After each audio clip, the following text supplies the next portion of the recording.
کم تولنا، دھوکہ دینا، فریب کرنا، غبن کرنا، کسی کا مال چھیننا، کسی کی جان مال آبروی کو نقصان پہنچانا، یہ جتنی چیزیں ہیں یہ دنیا بھر میں منکر سمجھی جاتی ہیں۔ اب اگر آپ غور کر کے دیکھیں اور معروف اور منکر کے اس مفہوم کو سامنے رکھیں تو آپ یہ دیکھیں گے کہ جس طرح میں نے ان دو چیزوں کا حوالہ دیا کہ اللہ تعالیٰ نے ہمیں یہ کہا ہے کہ تم لوگوں کی رائے سے حکومت قائم کرو، اس پر بھی کم و بیش دنیا میں اجماع ہو چکا ہے، یعنی کسی نہ کسی پہلو سے اس کو اب مانا جاتا ہے۔ جو لوگ انحراف کرتے ہیں وہ بھی عقیدے کی سطح پر، نظریے کی سطح پر اس کا انکار نہیں کرتے، یعنی یہ بات مان لیتے ہیں۔ اسی طرح میں نے عرض کیا کہ یہ بات کہ اہلیت کی بنیاد پر مناصب دیے جائیں گے، یعنی میرٹ کی بنیاد پر نظم چلایا جائے گا، اس کو بھی مان لیا گیا۔ یہ بات بھی دنیا میں جس شخص کے سامنے رکھیں گے وہ اس کا اقرار کرے گا۔ بادشاہوں کے لیے جو مستثنیات موجود تھیں وہ بھی کم و بیش اب دنیا میں تسلیم کر لیا گیا ہے کہ ختم ہو گئی ہیں، اور اب اگر کوئی اس پر اصرار کرے تو اس کو قبول نہیں کیا جاتا۔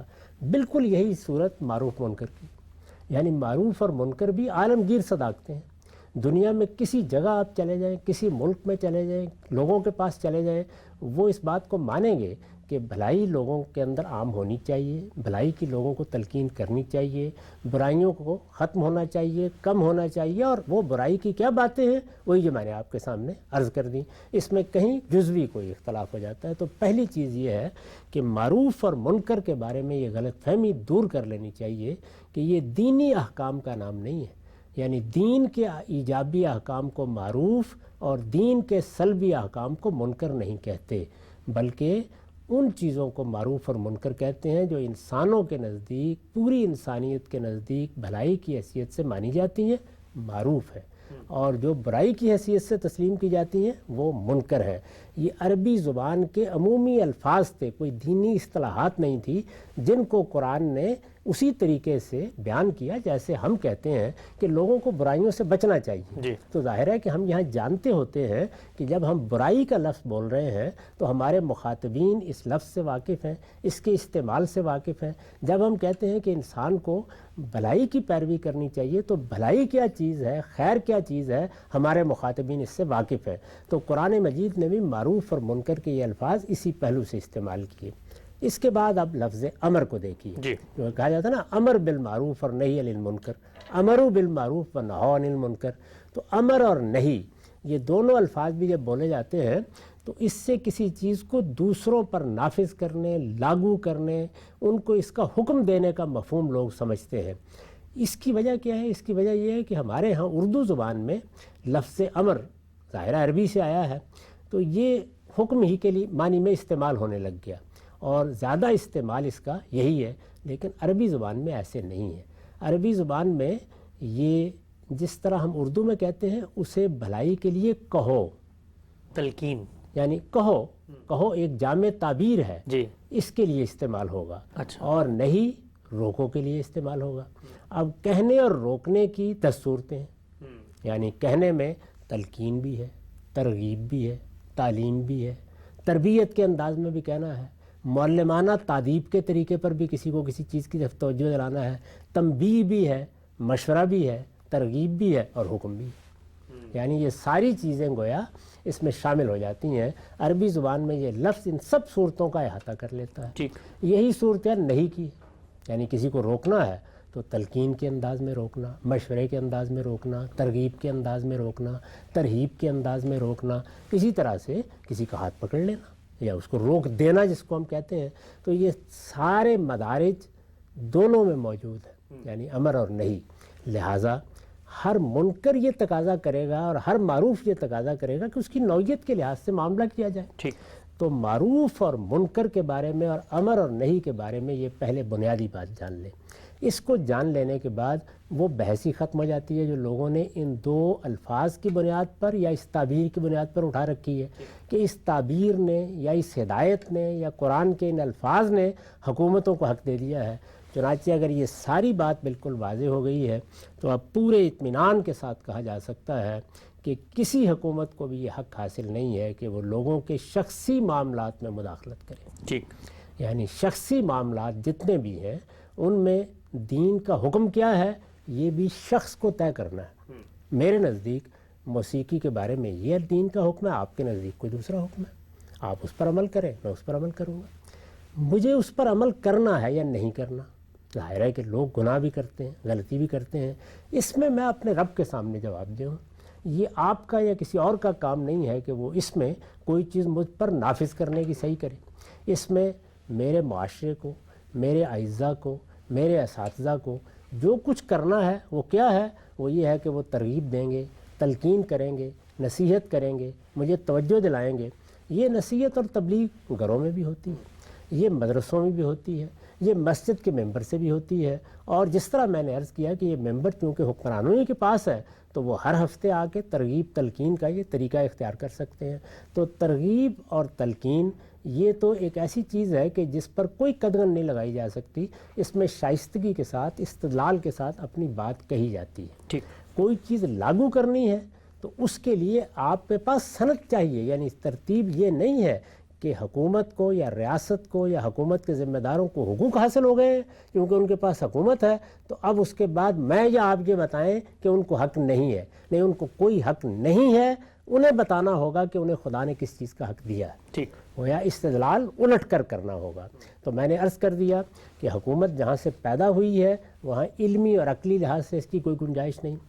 حکومت جس ضرورت سے پیدا ہوئی ہے وہ ضرورت بھی اس کے بارے میں ایک حد قائم کر دیتی ہے کہ اس کے آگے اس کو کوئی اقدام کرنے کی ضرورت نہیں ہے اور نہ اس کا حق اس کو حاصل ہو سکتا ہے۔ اور اللہ کے دین میں جو فرائض بیان کیے گئے ہیں وہ اللہ تعالیٰ نے خود سورہ حج کی اس آیت میں باقاعدہ شمار کر کے بیان کر دیے ہیں کہ وہ یہ 3 ہی فرائض ہیں۔ ٹھیک، یعنی باقی چیزوں کے بارے میں عرض کر چکا کہ ان کی نوعیت کیا ہے، ان پر عمومی اجماع ہو گیا ہے، لیکن یہاں جو دینی فرائض بیان کرنا تھے وہ 3 ہی بیان کیے گئے ہیں۔ نماز کو بیان کر دیا، زکوٰۃ کو بیان کر دیا، امر بالمعروف اور نہی عن المنکر کو بیان کر دیا۔ اگر ان کی صحیح نوعیت واضح ہو جائے تو اس کے بعد کسی شخص کا یہ کام نہیں ہے کہ وہ لوگوں کے بارے میں یہ طے کرے کہ وہ لباس کیا پہنیں گے، نہ یہ حق ہے کسی شخص کا کہ وہ ان کی تعلیم کے بارے میں فیصلے کرے، نہ یہ حق ہے کہ وہ ان کے کھیل اور تفریح کے معاملے میں مداخلت کرے۔ اس کو مداخلت کب کرنی ہے اس کی 2 ہی جگہیں بنے گی۔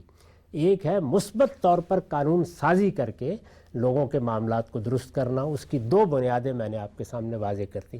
یعنی حق تلفی کو روکا جائے گا، حق کو پہلے ہونا چاہیے کہ وہ واقع ہو گیا ہے، اس کا استقرار پہلے ہوگا۔ اور میں پہلے عرض کر چکا کہ حق کیا اللہ کا دین طے کرتا ہے یا سوسائٹی کا عرف طے کرتا ہے؟ حقوق طے ہو گئے، کوئی آدمی ماں کا حق ادا نہیں کر رہا، باپ کا حق ادا نہیں کر رہا، حق تلفی کو روکنے کے لیے آپ قانون سازی کرتے ہیں۔ یہ حق تلفی سوسائٹی میں کئی درجات میں ہوتی ہے اور اس کے لیے ہم قوانین بناتے ہیں اور دنیا کی ساری حکومتیں بناتی ہیں۔ یعنی دنیا میں جتنے قوانین بھی اس وقت بن رہے ہیں وہ جمہوری حکومتوں میں بن رہے ہوں، آمریت پر مبنی حکومتوں میں ہوں، بادشاہتوں میں ہوں، اسی اصول پر بن رہے ہیں۔ اس کے بعد دوسری چیز کیا ہے؟ جان مال آبرو کے خلاف زیادتی، یہ ایک پہلو ہے۔ اس میں ایجابی قانون سازی ہوگی، یعنی جب کبھی کوئی حکومت چاہے تو اس کو قانون سازی کا حق بھی ہے، بلکہ اس کی ذمہ داری ہے کہ وہ ان چیزوں کے لیے قانون بنائے۔ وہ پیدا ہی اس لیے ہوئی ہے کہ حق تلفی کو روکے، جان مال آبرو کے خلاف کسی زیادتی کو روکے۔ فلاں چیز حق تلفی ہے، فلاں چیز سے جان مال آبرو پر زیادتی ہو سکتی ہے یا ہوتی ہے، اس میں کسی جگہ اطلاق کی نوعیت کا کوئی سوال پیدا ہو سکتا ہے، اختلاف بھی ہو سکتا ہے۔ اس کا طریقہ بھی طے کر دیا گیا ہے کہ امرہم شورا بینہم کے اصول پر ہم اسے طے کر لیں گے، اکثریت کی رائے سے جو چیز طے ہو جائے گی وہ قانون بن جائے گی۔ لیکن جب قانون کا معاملہ زیر بحث آئے گا تو اس کے لیے یہ حد مقرر ہے، ہم وہاں بحث کریں گے کہ یہ قانون بنایا جا رہا ہے، اس معاملے میں لوگوں پر کوئی چیز لاگو کی جا رہی ہے تو آپ ثابت کیجئے کہ اس سے حق تلفی کو روکنا مقصود ہے، ثابت کیجئے کہ اس سے جان مال آبرو کے خلاف زیادتی کو روکنا مقصود ہے۔ دوسرا دائرہ وہ ہے جو بظاہر لگتا ہے کہ شخصی ہے لیکن حقیقت میں وہ شخصی نہیں ہے۔ وہ کیا ہے؟ وہ جیسے نکاح ہے، طلاق ہے، میراث کے معاملات ہیں، یہ شخصی معاملات ہیں۔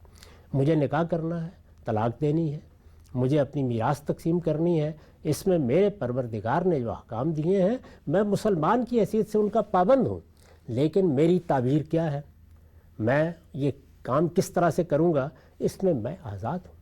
کوئی معاشرہ، کوئی حکومت اس میں قانون کی سطح پر مداخلت نہیں کر سکتی۔ میں عرض کر چکا کہ تبلیغ تلقین ایک بالکل الگ چیز ہے، وہ تو ہر شخص کا حق ہے، وہ تو ایک بچہ بھی کسی موقع پر مجھے توجہ دلا سکتا ہے لیکن قانون کی سطح پر نہیں۔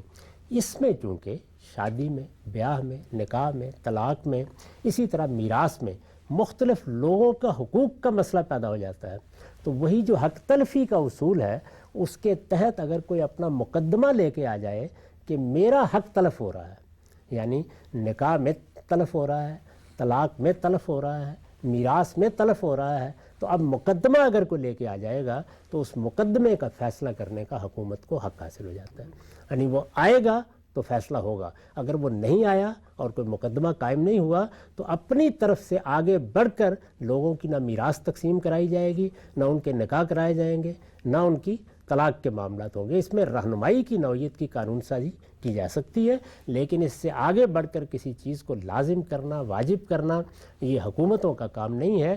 البتہ جب مقدمہ آ جائے گا، حق تلفی کے ازالے کا مقدمہ آ جائے گا، تو اس میں ظاہر ہے کہ حکومت یا ریاست یا عدالت کے جو ادارے بھی ہوں گے وہ فیصلہ کریں گے، اور وہ فیصلہ ظاہر ہے اپنی رائے کے مطابق کریں گے۔ یعنی اگر کسی نے اپنی رائے پر عمل کرنا تھا شخصی طور پر تو گھر میں کر لیتا، اب جب مقدمہ آ گیا تو قرآن نے صریح لفظوں میں یہ بتا دیا ہے سورہ مائدہ میں کہ جب مقدمہ آ جائے گا تو پھر جو میرے نزدیک، اگر میں عدالت میں بیٹھا ہوں تو جو میرے نزدیک ما انزل اللہ ہے، یا قانون کے نزدیک ما انزل اللہ ہے، یا پارلیمنٹ نے جس پر قانون سازی کر دی ہے، پھر فیصلہ اسی کے مطابق ہو جائے گا۔ اس میں ریاست کی یا حکومت کی تعبیر ہی ہے جس کے مطابق فیصلہ سنا دیا جائے گا۔ یہ دائرہ ہے حکومتوں کا۔ اس سے آپ خود اندازہ کر سکتے ہیں کہ کوئی ایک چیز بھی ایسی نہیں ہے جس کے بارے میں آپ یہ کہہ سکیں کہ یہ نافذ کرنی ہے۔ صرف ایک چیز کے بارے میں گفتگو کی جا سکتی ہے، اور وہ میں عرض کر دوں کہ کیا ہے کہ جس وقت میں نے یہ عرض کیا کہ ہمیں منکر سے روکنا ہے، یعنی وہ چیزیں جن سے ترغیب تلقین کے انداز میں روکنا ہے۔ منکر سے روکنے کا قانونی عمل کہاں سے شروع ہوتا ہے؟ جب کوئی چیز جرم بنتی ہے۔ کوئی چیز جرم کب بنتی ہے؟ جب کوئی حق تلفی میں کر ڈالتا ہوں یا کسی کی جان مال آبرو کے خلاف زیادتی کرتا ہوں۔ اب آپ دیکھیے اسلام میں جن جرائم کی سزائیں بیان کی گئی ہیں وہ سب اسی دائرے سے متعلق ہیں۔ اچھا، تو اس طرح منکر کا وہ دائرہ کہ جس دائرے میں آپ کو قانون کی طاقت استعمال کرنے کا حق ہے، وہ اصل میں جرائم کا دائرہ ہے، اور وہاں ایک ایک سزا کو آپ دیکھ لیں، یعنی قتل ظاہر ہے ایک جرم ہے، جان کے خلاف اقدام ہو گیا ہے، زنا آبرو کے خلاف اقدام ہو گیا ہے، اسی طرح سے اگر کسی شخص نے چوری کر لی ہے تو مال کے خلاف اقدام ہو گیا ہے۔ تو جان مال آبرو کی حفاظت کے لیے میں بھی قانون بناتا ہوں، حکومتیں بھی قانون بناتی ہیں، اسی طرح اللہ نے اپنی شریعت میں بھی قانون دے دیا ہے، اس قانون کا نفاذ کیا جائے گا اس کے حدود شرائط کے مطابق۔ تو یہ پوری تصویر ہے، اس تصویر کے مطابق امر بالمعروف اور نہی عن المنکر کا یہ سارا کام انجام پائے گا۔ اگر آپ غور کر کے دیکھیں تو دنیا کی تمام حکومتوں میں پولیس کا محکمہ اسی مقصد سے قائم ہوتا ہے، اچھا، اور فوج کا محکمہ بھی اسی مقصد سے قائم ہوتا ہے، یعنی وہ بھی ظلم اور عدوان کے لیے طاقت استعمال کرتا ہے۔ اگر ظلم کا ارتکاب قومیں کرنے لگ گئی ہیں، باہر کے لوگ کرنے لگ گئے ہیں، بڑی کوئی جمعیتیں کرنے لگ گئی ہیں، تو ہم فوج استعمال کرتے ہیں، اور اگر لوگوں کی جان مال آبرو کو اندرون ملک خطرہ ہے تو ظاہر پولیس کا محکمہ یہ کام کرتا ہے۔ اور پولیس بھی اصلاً یہ دونوں کام کرنے کے لیے قائم کی جاتی ہے، یعنی وہ محلوں میں اپنے علاقوں میں لوگوں کو بھلائی کی طرف توجہ بھی دلائے، اور اسی طرح سے منکر پر نکیر کرے، ان سے لوگوں کو روکے، گھر میں جا کے پنچایت میں جا کے لوگوں کو تلقین کرے۔ لیکن جب کوئی چیز جرم کے درجے میں پہنچ جائے، یعنی حق تلفی بن جائے، جان مال آبرو کے خلاف زیادتی بن جائے، تو وہ پھر قابل دست اندازی پولیس ہو جاتا ہے۔ تو یوں سمجھ لیجئے کہ یہ صرف جرائم ہے جن کے بارے میں قانون کی بنیاد پر کوئی کارروائی کرنے کا حق حاصل ہوتا ہے، اور جرم کی میں نے تعریف کر دی، گناہ نہیں۔ گناہ کا معاملہ اللہ تعالیٰ کے ساتھ ہے، اس میں ترغیب ہوگی، تلقین ہوگی، دعوت ہوگی، نصیحت ہوگی، تربیت ہوگی، سب چیزیں ہوں گی، لیکن قانون کی طاقت اس وقت استعمال کی جائے گی جب گناہ جرم بن جائے گا۔ اور گناہ جرم کب بنتا ہے؟ جب میں حق تلفی کرتا ہوں، جب میں جان مال آبرو کے خلاف زیادتی کرتا ہوں۔ یہ دائرہ ہے حکومتوں کا، اس کے آگے کسی کو حق نہیں ہے کہ وہ میرے یا آپ کے شخصی معاملات میں مداخلت کرے۔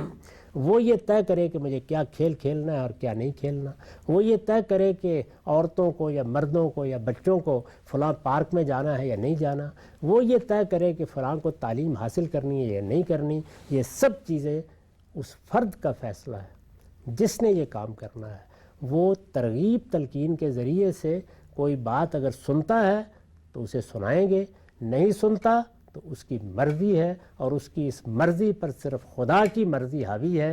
کسی حکومت کا یہ کام نہیں کہ وہ اپنی مرضی، اپنی رائے، اپنی تعبیر اس پر مسلط کرنے کی صحیح کرے۔ یہ دروازہ اللہ تعالیٰ نے بالکل بند کر دیا ہے۔ جن لوگوں نے اس دور میں اس کو کھولنے کی کوشش کی ہے، یہ حقیقت ہے کہ ان کو بتدریج اعتراف کرنا پڑا ہے کہ وہ حدود سے تجاوز کر گئے ہیں۔ سعودی عرب میں تو یہ رجعت کا سفر شروع ہو گیا ہے، آپ دیکھیں گے ایران میں بھی ہوگا، اور وہ لوگ جو ہمارے ہمسائے افغانستان میں ابھی یہ اقدامات کر رہے ہیں، جلد یا بدیر زمانہ ان کو بھی بتا دے گا کہ شخصی معاملات میں اس کا کوئی حق نہیں۔ اور ہم جس ملک سے تعلق رکھتے ہیں یعنی پاکستان، وہاں بھی یہ بات واضح ہونی چاہیے ہر شخص پر کہ حکومت جماعت اسلامی کی آ جائے، جمعیت علماء کی آ جائے، وہ جب قانون سازی کرے گی، ظاہر ہے لوگوں کے ووٹ سے آئے گی، جب قانون سازی کرے گی تو وہ پابند ہے کہ قانون کے معاملے میں یہ بتائے کہ اس سے کس حق تلفی کو روکنا مقصود ہے اور اس سے جان مال آبرو کے خلاف کیا زیادتی ہے جس کو روکنا مقصود ہے۔ اس دائرے سے آگے لوگوں کے شخصی معاملات میں مداخلت کرنا یہ خود دین کے خلاف ہے، یہ اللہ تعالیٰ نے جو حرمت جان اور مال اور آبرو کی قائم کیا اس کے خلاف ہے، یہ اللہ تعالیٰ نے جو حفاظت انسان کو فراہم کیا اس کے خلاف ہے۔ یہ ان لوگوں کو غلام بنانا ہے جن کو اس کے پروردگار نے آزاد پیدا کیا ہے، وہ اللہ کی غلامی قبول کرتے ہیں اور وہ ان کا رضاکارانہ فیصلہ ہے، وہ اس کے مطابق جس چیز کو چاہیں گے قبول کریں گے، جس کو نہیں قبول کریں گے اس کے لیے اپنے رب کو جواب دہ ہوں گے۔ وہ ان کے اور ان کے پروردگار کے معاملات ہیں، باقی اوامر و نواہی میں کسی حکومت کو کوئی مداخلت کرنے کا حق نہیں۔ بڑی خوبصورتی سے آپ نے پورا کا پورا نقطہ نظر واضح کیا کہ دینی استدلال جو زمین میں پیش کیا جاتا ہے بالخصوص امر بالمعروف اور نہیں المنکر کی ایک تعبیر کو سامنے رکھ کے دین کے احکامات، اوامر و نواہی، اور اسی طریقے سے یہ کہہ کر کہ وَمَن لَمْ يَحْكُمْ بِمَا أَنزَلَ اللَّهِ، ہر چیز جو شریعت میں آتی ہے اس کو اپنی ثوابدید، اپنی ذمہ داری سمجھ کے لوگوں پر ٹھونسنا، نافذ کرنا، پوری بات واضح ہوتی ہے۔ دو مثالیں میں یہاں پر آپ کی خدمت میں رکھنا چاہتا ہوں جس سے اس مقدمے کو ریفیوٹ کیا جاتا ہے، چیلنج کیا جاتا ہے۔ پہلی مثال ہے زنا کی۔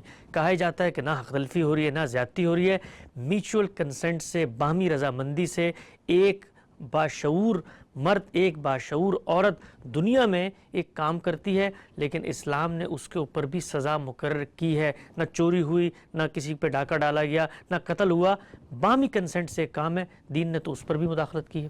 آخری درجے کی حق تلفی ہوئی ہے، یعنی اللہ تعالیٰ نے جو ادارہ قائم کیا ہے، نکاح کا ادارہ، وہ انسان کی بقا کے لیے قائم کیا ہے۔ یہ بچہ ہے انسان کا جس کو پیدا کرنے کے لیے جب اللہ تعالیٰ نے انسان کو ذریعہ بنایا ہے تو پھر وہ ادارہ قائم کیا ہے۔ اس ادارے میں بچے کے حقوق کی حفاظت بھی ضروری ہے، اور وہ ادارہ اگر قائم ہوتا ہے اور اس سے رشتے وجود میں آتے ہیں اور خدائی قانون کے مطابق وہ رشتے اپنا کردار ادا کرتے ہیں تو وہ اسی وقت ادا کرتے ہیں جب وہ وفاداری پر قائم ہوتے ہیں۔ اور یہ جو وفاداری ہے، غیر معمولی وفاداری، اس میں سب سے بڑی چیز جنسی تعلقات ہیں۔ تو اس وجہ سے جب کوئی شوہر بدکاری کا ارتکاب کرتا ہے تو وہ بیوی کا حق طلب کرتا ہے، اور جب بیوی بدکاری کا ارتکاب کرتی ہے تو شوہر کا حق طلب کرتی ہے۔ لہٰذا اس کو ہمیشہ سے روکا گیا ہے، تمام معاشروں میں اس کو روکا گیا ہے۔ یہ صرف گناہ نہیں، جرم رہا ہے، اس کے معاشرے میں سزائیں دی جاتی رہی ہیں، چنانچہ اللہ تعالیٰ نے اسی اصول پر اس کو جرم قرار دیا ہے۔ ہمارے پروردگار نے یہ بتا دیا ہے کہ یہ محض گناہ نہیں ہے، یعنی گناہ تو ہے، بڑا گناہ ہے، بلکہ 3 بڑے گناہوں میں سے ہے، لیکن اس کے ساتھ یہ جرم بھی ہے، اور جرم ہونے کی وجہ وہی چیز بنی ہے، حق تلفی۔ اب آپ یہاں زیادہ سے زیادہ جو بات کہیں گے وہ یہ ہے کہ جب آدمی نے شادی کر لی اور اس نے نکاح کے بندھن میں اپنے آپ کو باندھ لیا تو اس وقت تو یہ بات سمجھ میں آ گئی کہ بیوی نے کیا تو شوہر کی حق تلفی کی ہے، بے وفائی کی ہے، اس کے ساتھ دغا بازی کی ہے، اور اگر شوہر نے کیا ہے تو ظاہر ہے کہ بیوی کی حق تلفی کی ہے۔ لیکن جب ابھی شادی نہیں ہوئی تو یہ سد ذریعہ ہے، وہ اصول جس کو میں نے بتایا کہ جب ایک چیز سے حق تلفی ہونی ہے تو پھر اس کو وہاں سے روکا جاتا ہے جہاں سے اس طرف جانے کے راستے بند ہو جائیں۔ اس کو سد ذریعہ کہا جاتا ہے، یعنی جب ایک چیز کل جرم بننی ہے تو اس کو ابتدا سے روک دیا جاتا ہے۔ یہ بالکل ایسا ہی ہے جس طرح کہ آپ نے سگریٹ نوشی پر پابندی لگائی ہے، یعنی کس اصول پر لگائی ہے؟ ایک چیز اگر نقصان دہ ہو سکتی ہے تو آپ اس کو ابتدا سے روک دیتے ہیں۔ کوئی آدمی یہ کہہ سکتا ہے کہ جی میں تو 2 کش لیتا ہوں، لیکن آپ کہتے ہیں کہ نہیں تم جہاز میں بیٹھے ہو نہیں پی سکتے، تم فلاں جگہ ہو تو نہیں پی سکتے، اور بعض اوقات اس پر آپ جرمانے کرتے ہیں اور سزائیں بھی دیتے ہیں۔ تو یہ وہی اصول ہے کہ حق تلفی کے معاملے میں قانون سازی ہوگی، جان مال آبرو کے معاملے میں قانون سازی ہوگی، کیونکہ جب حق تلفی ہوتی ہے تو گناہ جرم بن جاتا ہے، جب جان مال آبرو کے خلاف زیادتی ہوتی ہے تو گناہ جرم بن جاتا ہے۔ زنا ایک جرم ہے، لیکن یہ ہمارے سامنے اس وقت نمایاں ہو کر جرم بنتا ہے جب رشتہ ازدواج میں لوگ بندھ جاتے ہیں، اس سے پہلے کیونکہ یہ چیز ایڈکشن پیدا کرتی ہے، تو اس لیے ہمارے دین کا مزاج یہ ہے کہ اس نے سدن للذریعہ ابتدائی سے اس کو روک دیا ہے اور ابتدائی سے اس کو جرم قرار دے دیا ہے۔ یہی معاملہ باقی تمام چیزوں میں بھی کیا جائے گا۔ ٹھیک ہے، نقطہ آپ نے واضح فرمایا۔ ایک اور چیز میں آپ کے سامنے پیش کرتا ہوں، اس کے بارے میں بھی یہ کہا جاتا ہے کہ اس کو تو شریعت نے اللہ اور رسول کے خلاف جنگ قرار دیا گیا ہے، گویا ایک طرح کا تعبدی امر ہی ہے کہ اللہ نے اس کی چیز مقرر کر دی ہے، علت بھی واضح ہو گئی ہے۔ سود ہمارے ہاں یہ واضح ہے، خود قرآن مجید نے بتایا کہ اس کے بعد اگر تم سود لوگے تو پھر ریاست جنگی کارروائی بھی کرے گی، وہاں پر بھی کسی کی حق تلفی نہیں ہوئی، دین کا حکم تھا سود کی ممانعت کا، اس کی وجہ سے ریاست نے اس کو نافذ کیا۔ بالکل حق تلفی ہوئی ہے، یعنی قرض دینا ہمارے دین میں تبرع کا عمل تھا، نیکی کا عمل تھا، خیر کا عمل تھا۔ بعض لوگوں نے آگے بڑھ کر اس کو کاروبار بنا لیا، جیسے کہ اس وقت بھی بینکاری کا نظام بناتا ہے۔ تو جب آپ نے اس کو کاروبار بنا لیا اور اب آپ اس پر سود کا مطالبہ کرتے ہیں تو آپ اکل الاموال بالباطل کا ارتکاب کرتے ہیں۔ اچھا، یعنی آپ اصل میں دوسرے کا مال باطل طریقے سے چھینتے ہیں۔ ظاہر ہے کہ اس کی ضرورت ہے، وہ تو دینے پر آمادہ ہو جائے گا۔ تو جب آپ یہ زیادتی اور ظلم کرتے ہیں، اور قرآن نے اس کو ظلم کہا، یعنی یہ مال کے خلاف ظلم ہے، اس وجہ سے اس کو روکنے کے لیے قانونی اقدام کا حق دیا گیا۔ یعنی جس طریقے سے بدکاری میں حق تلفی ہوتی ہے، اسی طرح جب آپ قرض پر منفعت کا مطالبہ کرتے ہیں اور قرض کو کاروبار بنا لیتے ہیں، یعنی قرض دینے اور لینے کو، تو آپ اصل میں اکل الاموال بالباطل کا ارتکاب کرتے ہیں، اور جب آپ یہ کام کرتے ہیں تو آپ ایک جرم کا ارتکاب کرتے ہیں، اس سے آپ کو روکا جائے۔ ٹھیک ہے، نقطہ بھی آپ نے واضح فرمایا۔ اچھا، ایک بات آپ نے کی کہ مثال کے طور پہ میراث کے احکام ہیں، طلاق کے، نکاح کے معاملات ہیں، شخصی احکام تھے، آپ نے باہمی طور پہ جو کرنا تھا اپنی انڈرسٹینڈنگ کے مطابق کیجئے، لیکن نزاع پیدا ہو گیا ہے، آپ آگے حکومت کے پاس، تو اب جو اس کی تعبیر ہے وہ اس کے مطابق فیصلہ کر دے گی۔ سوال آپ کی خدمت میں یہ ہے کہ ایک باپ اور بیٹے میں نزاع ہو جاتا ہے، باپ کہتا ہے موسیقی نہ سنو، میرے نزدیک حرام ہے، بیٹا کہتا ہے میں تو اس کو مباح اور جائز سمجھتا ہوں۔ اب ان دونوں کا نزاع اگر حکومت کے پاس جاتا ہے تو کیا اس صورت میں بھی حکومت کی جو تعبیر ہے، مثال کے طور پہ وہ سمجھتی ہے کہ موسیقی حرام ہے، تو بچوں کہے گی تم نے نہیں سننی ہے؟ باپ کے اختیارات صرف اس وقت تک ہیں جب تک کہ بچہ بالغ نہیں ہوتا۔ جب وہ شعور کی عمر کو پہنچ جاتا ہے، اس کے بعد باپ کو بھی کوئی حق نہیں ہے، ماں کو بھی کوئی حق نہیں ہے۔ اس کے بعد تو تبلیغ ہوگی، تلقین ہوگی۔ باپ کا حق بھی یہی، ماں کا حق بھی یہی، معاشرے کا حق بھی یہی، ہر ایک کا حق یہی ہے۔ باقی رہی یہ بات کہ کسی ماں نے یا باپ نے کسی بچے کے ساتھ معلمانہ تادیب کا طریقہ اختیار کیا یا تنبیہ کی ہے، تو ان چیزوں کے بارے میں وہی معاملات طے ہو جاتے ہیں۔ وہ عدالت میں کیوں آئیں گے؟ اور عدالت میں آئیں گے تو دونوں کو تنبیہ کی جائے گی کہ اپنے اپنے حدود میں رہا کرو۔ یہ نقطہ بڑی خوبی سے آپ نے واضح فرمایا۔ ایک اور چیز میں آپ کی خدمت میں رکھنا چاہتا ہوں، آپ کی پوری پریزنٹیشن سامنے آ گئی، اس میں چیزوں کی کیٹیگرائزیشن کیا ہے، تقسیم کیا ہے، دائرہ کیا ہے۔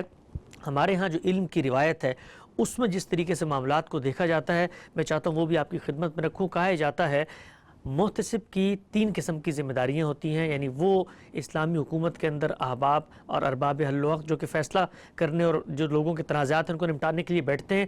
پہلی قسم حقوق اللہ سے متعلق ہے، چنانچہ محتسب لوگوں پر نظر رکھے گا جو دینی واجبات مثلا طہارت، نماز، جمعہ اور جماعت کی بجا آوری نہ کریں، جو منکرات کا ارتکاب کریں جیسے سر عام حرام کاموں کا ارتکاب، نشہ آور اور مشروبات پینا، اسی طریقے سے برہنگی کا اظہار کرنا خصوصاً اجتماعی غسل خانوں میں۔ اور محتسب جو ہے وہ موقع اور محل کے لحاظ سے زجر و توبیخ بھی کرے گا، ایک ایک چیز کو الگ الگ لیتے ہیں۔ فرمایا ہے دینی واجبات، طہارت، نماز، جمعہ اور جماعت کی بجا آوری نہ کریں، ان کو وہ متنبع کرے گا۔ کیا نقطہ نظر ہے آپ کا؟ تنبیہ کرنے کا ہر ایک کو حق حاصل ہے، پولیس بھی کر سکتی ہے، ایک معلم بھی کر سکتا ہے، آپ کے والد بھی کر سکتے ہیں۔ تنبیہ بالکل اور چیز ہے، توجہ دلانا بالکل اور چیز ہے، لیکن یہ کوئی قانونی اختیار نہیں ہے، اور نہ قانون سازی اس بنیاد پر ہونی چاہیے، نہ کسی کو یہ حق دینا چاہیے، نہ یہ شخصی معاملات میں کوئی مداخلت بن سکتی ہے۔ البتہ تبلیغ تلقین تو میں نے عرض کیا کہ ہر سطح پر ہو، اس کے لیے آپ کوئی محکمہ بھی قائم کرنا چاہتے ہیں ضرور کریں۔ میں نے تو عرض کر دیا ہے کہ پولیس کا محکمہ اصلاً اسی مقصد سے قائم کیا جاتا ہے، یعنی اس کے لیے الگ سے محتسب کا لفظ استعمال کرنے کی کوئی ضرورت نہیں ہے۔ یہی پولیس کا محکمہ یہ خدمات بھی انجام دیتا ہے۔ گلی میں، بازار میں بعض موقعوں کے اوپر پولیس تنبیہ کرنے کے لیے پہنچ جاتی ہے، توجہ دلاتی ہے، لیکن حد وہی ہے کہ وہ کام جو تبلیغ تلقین سے کرنے ہیں وہ گناہ کے کام ہو سکتے ہیں، وہ ایسی برائیاں ہو سکتی ہیں جن کو میں آپ برائی کہیں یا اللہ کا دین برائی کہے، ان کے بارے میں آپ توجہ دلائیے، تنبیہ کیجیے، آپ کہیے، تلقین کیجیے۔ جب آپ قانون کی طاقت استعمال کریں گے تو اس چیز کو جرم ہونا چاہیے۔ اسی کو اس طرح تعبیر کیا جاتا ہے کہ اب یہ قابل دست اندازی پولیس بن گیا ہے۔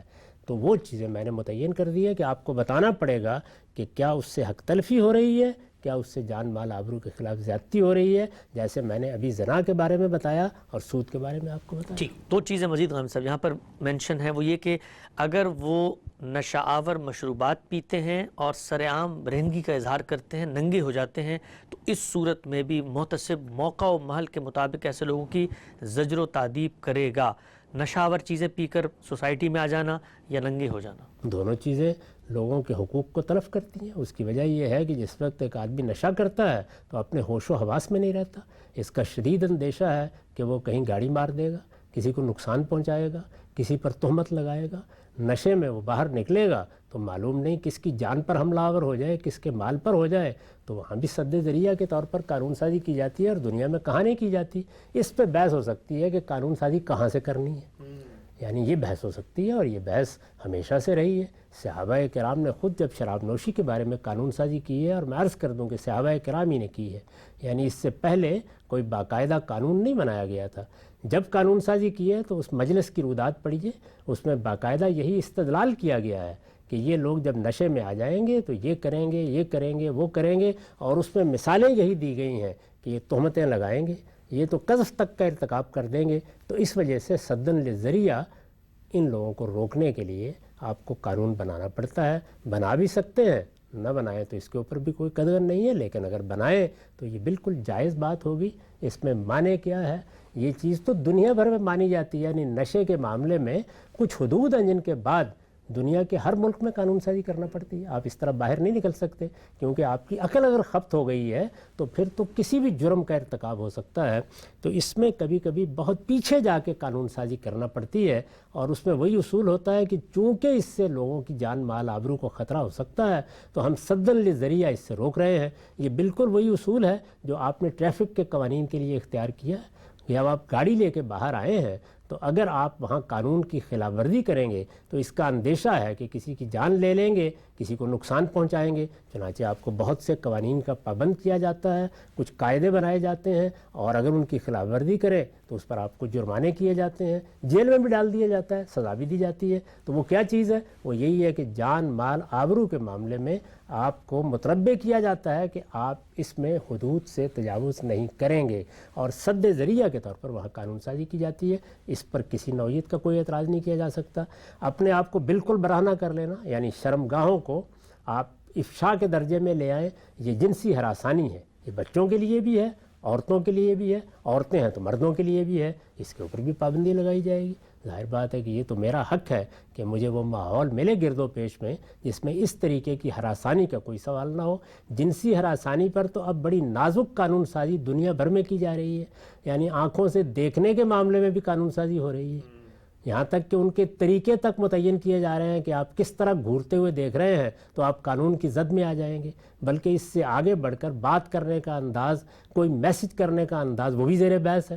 تو جنسی ہراسانی کی نوعیت جہاں بھی ہوگی وہاں ظاہر ہے کہ آبرو، جان مال، یہ ساری چیزیں ہمارے ہاں عزت کی جگہ پر ہیں، ان کے خلاف ہر اقدام کو روکا جائے گا۔ تو یہ کیا مثالیں ہیں؟ ان تمام معاملات میں قانون سازی ہو سکتی ہے۔ ٹھیک، اچھا ہم سے یہ بتائیے گا، ہم نے یہ دیکھا خود سعودی عرب کے اندر بڑے لمبے عرصے تک لوگوں کو نماز پڑھوانے کی باقاعدہ ایک فورس بنی ہوئی تھی، وہ آتی تھی، ہوٹر بجتا تھا، کچھ نہ ہو تو کسی کو تھوڑی تنبیہ بھی کر دیتے تھے، کوئی کھینچتان بھی لیتے تھے، سزا کا کوئی نفاذ نہیں ہوتا تھا۔ تو اب یہ بات تو ہم نے بھی مانی نا کہ نماز ادا کرنی ہے، اپنے مسلمان ہونے کا ایک بالکل ظاہری علامت ہے۔ اگر کوئی شخص یہ کہتا ہے کسی سوسائٹی میں کہ جی میں نماز نہیں پڑھتا، میں تو دکان کھول کے بیٹھا رہوں گا، تو اس موقع پر پولیس ہو، محتسب کہیں، اسلامی حکام کہیں، ان کی کیا حدود ہے, کیا دائرہ ہے, وہ کہاں تک اس کو لے جا سکتے ہیں نماز پڑھانے کی؟ توجہ دلائی جائے گی, تلقین کی جائے گی, نصیحت کی جائے گی, تعلیم تربیت کا بندوبست بھی ہوگا, مسجدوں کے ذریعے سے بھی کریں گے, آپ اپنے تربیتی اداروں کے ذریعے سے بھی کریں گے. اگر کوئی آدمی اس درجے میں کھڑا ہو جاتا ہے اور وہ کہتا ہے کہ میں نماز کو اب مانتا ہی نہیں ہوں, یا میں اس کا کسی حال میں بھی اہتمام کرنے کے لیے تیار نہیں ہوں, تو پھر وہ اسلامی حکومت میں ان حقوق سے محروم ہو جائے گا جو مسلمان کی حیثیت سے اس کو حاصل ہے. اچھا, بس اس سے زیادہ آپ کچھ نہیں کر سکتے. ٹھیک. اور مسلمان کی حیثیت سے حاصل ہیں, جو انسان کی حیثیت سے اس کو حقوق حاصل ہیں اور مان لیے گئے ہیں, وہ زیر بحث نہیں ہے. ٹھیک ہے, نقطہ بھی واضح کیا. اچھا, اس میں یہ بھی بتائیے گا ہم صاحب, یہ جو پہلی ذمہ داریاں متعین کی ہماری فقہ کی کتابوں میں آتی, وہ معاملات جو اللہ اور بندے سے متعلق ہیں, ان میں محتسب کیا کر سکتا ہے؟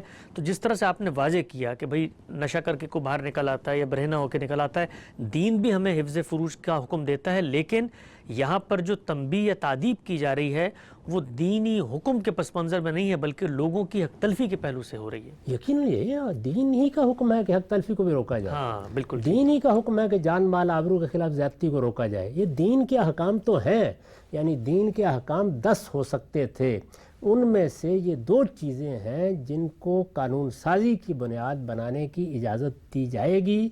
کیوں دی جائے گی اس کی تفصیل میں آپ کے سامنے عرض کر چکا ہوں. ٹھیک. یعنی آپ کو بتانا پڑے گا, جیسے میں نے ابھی بتایا آپ کو کہ یہ حق تلفی ہوتی ہے, اور حق تلفی ہو رہی ہے یا جان مال آبرو کے خلاف زیادتی ہو رہی ہے, تو اس میں سدًا للذریعہ قوانین بنائے جاتے ہیں. پھر عرض کر دوں کہ سد ذریعہ کیا چیز ہوتی ہے. یعنی آپ کسی چیز کو ابتدا سے روکتے ہیں. اب مثال کے طور پر نشے کی چیزیں ہیں, وہ جان کے لیے خطرہ بن جاتی ہیں, آبرو کے لیے خطرہ بن جاتی ہیں, اسی طرح سے انسان کی عقل کو خبت کر دیتی ہیں, لیکن ان کی ابتدا سے کیوں پابندی لگائی جاتی ہے؟ تاکہ ایڈکشن نہ ہو جائے. تو آپ دیکھیے کہ جنس یہی ایڈکشن پیدا کرتی ہے, نشہ یہی ایڈکشن پیدا کرتا ہے, جوا یہی ایڈکشن پیدا کرتا ہے. تو وہ چیزیں کہ جن کو ابتدا سے روکنا ضروری ہے, جیسے سگریٹ پینے کے بارے میں میں نے عرض کیا, ان میں بتانا پڑے گا آپ کو کہ یہ بالآخر حق تلفی پر منتج ہوں گی, یہ جان مال آبرو کے خلاف زیادتی پر منتج ہوں گی, تو اب آپ ان کو سد ذریعہ کے طور پر بھی روک سکتے ہیں. یہ جو آپ نے محتسب کا لفظ بار بار استعمال کیا, عرض کر دوں کہ یہ کوئی اسلامی ادارہ نہیں ہے. اچھا, یعنی ایسی کوئی چیز نہیں ہے. اصل میں پولیس کا محکمہ ہے, پولیس کا محکمہ احتسابی کے لیے قائم کیا جاتا ہے, لیکن آپ اس کے لیے محتسب کا لفظ استعمال کرنا چاہیں, آپ محتسب کے نام سے کوئی ادارہ قائم کرنا چاہیں, حدود وہی رہیں گے جو میں نے عرض کر دی ہے. پولیس جو کام کرے گی اس کے حدود بھی وہی ہیں, احتساب کا ادارہ یہ کام کرے گا اس کے حدود بھی وہی ہیں. یہ بات طے ہے کہ شخصی آزادیوں میں کوئی مزاحمت نہیں ہو سکتی, شخصی آزادیوں میں کوئی مداخلت نہیں ہو سکتی, ہر حال میں آپ کو یہی کرنا ہے. اور من لم یحکم بما انزل اللہ فاولئک هم الکافرون ظالمون کا مطلب یہ ہے کہ جب معاملہ آپ کے سامنے آ جائے گا, یعنی کوئی شخص اپنی حق تلفی کے ازالے کے لیے, کوئی آدمی اپنی جان مال آبرو کے خلاف زیادتی کو روکنے کے لیے آپ کی عدالت میں آ جائے گا, تو اللہ نے اگر کوئی قانون دیا ہے تو اس کے مطابق فیصلہ ہوگا. وہ میں نے عرض کر دیا, جس طرح کہ ہمارے ہاں حدود کی سزائیں ہیں وہ اسی اصول پر نافذ کی جاتی ہیں. ٹھیک ہے سر, 2 پہلو مختصراً چاہتا ہوں اس پہ بھی آپ کا کمنٹ سامنے آ جائے. کہا جاتا ہے کہ دوسری قسم کا جو تعلق ہے حقوق کا جن میں محتسب کوئی عمل کر سکتا ہے, وہ یہ ہے کہ ناپ تول میں کمی کی جاتی ہے. گویا یہ بندوں کے باہمی حقوق سے متعلق ہوتا ہے, یہاں پر محتسب کو حق ہوتا ہے کہ وہ آگے بڑھے اور اقدام کرے. تو وہی والی آپ کی بات ہے کہ حق تلفی ہو رہی ہے, اس میں تو کوئی سوال ہی نہیں, یہ تو ظاہر بات ہے. حق تلفی کو ہر حال میں روکا جائے گا. میں نے عرض کیا, حق تلفی کی ہر قسم کو روکا جائے گا. وہ گھر کے اندر ہو رہی ہے اور مقدمہ آ گیا ہے تو وہاں بھی روکا جائے گا. تیسری قسم میں بیان کی جاتی ہے کہ ان امور میں جن میں اللہ کا حق اور بندوں کا حق دونوں پائے جاتے ہیں, ان میں بھی محتسب کو حق ہوتا ہے کہ وہ اقدام کرے. اس کی مثال یہ دی گئی کہ غلاموں اور ان کے مالکوں کے معاملات پر نظر رکھنا اور شرعاً اور عرفاً جو ذمہ داریاں ان پر عائد ہوتی ہیں ان کی نگرانی کرنا, یہ بھی در حقیقت حق تلفی ہی سے بچنے کا پہلو ہے. دیکھیے بات یہ ہے کہ یہ اصل میں پرانے اسلوب میں کچھ چیزیں آپ نے پڑھ ڈالی ہیں. آپ دیکھیے کہ آپ اس کو احتساب کا ادارہ کہیں, پولیس کا ادارہ کریں, بات وہی ہے کہ آپ حق تلفی ہوگی تو پھر قانون کو حق دیں گے کہ وہ اس میں مداخلت کرے, اور جان مال آبرو کے خلاف زیادتی ہوگی, وہ یہاں ہو, وہ وہاں ہو, وہ پولیس میں ہو, وہ فوج میں ہو, وہ کوئی احتساب کے نام کا ادارہ ہو, جہاں کہیں بھی آپ یہ کام کریں گے, کسی ادارے کا نام تبدیل کرنے سے آپ کو حق حاصل نہیں ہو جائے گا. حق کے لیے آپ کو یہی دلیل دینی پڑے گی کہ کیا یہ حق تلفی ہے جس کو ہم روک رہے ہیں یا جان مال آبرو کے خلاف زیادتی. ٹھیک ہے صاحب, خاتمے پر ایک سوال میں آپ سے پوچھنا چاہتا ہوں, وہ یہ کہ جو کچھ ہماری اسلامی حکومتیں کرتی ہیں مقصد اگر آپ ان سے پوچھیں تو وہ یہ ہوتا ہے کہ وہ یہ چاہتے ہیں کہ اللہ کے بندوں میں اور عام آدمی ہیں اس میں اتنی عقل بھی نہیں ہے، فہم بھی نہیں ہے، ادراک بھی نہیں ہے، وہ کیسے شریعت کے پیمانوں پر چلے گا۔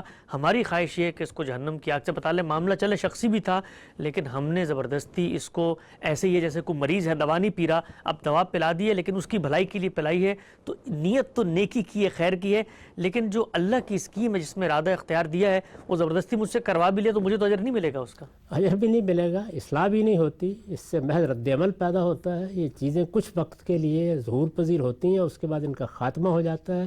اس سے اسلام کو، دین کو، اس کی دعوت کو، ہر چیز کو نقصان پہنچتا ہے۔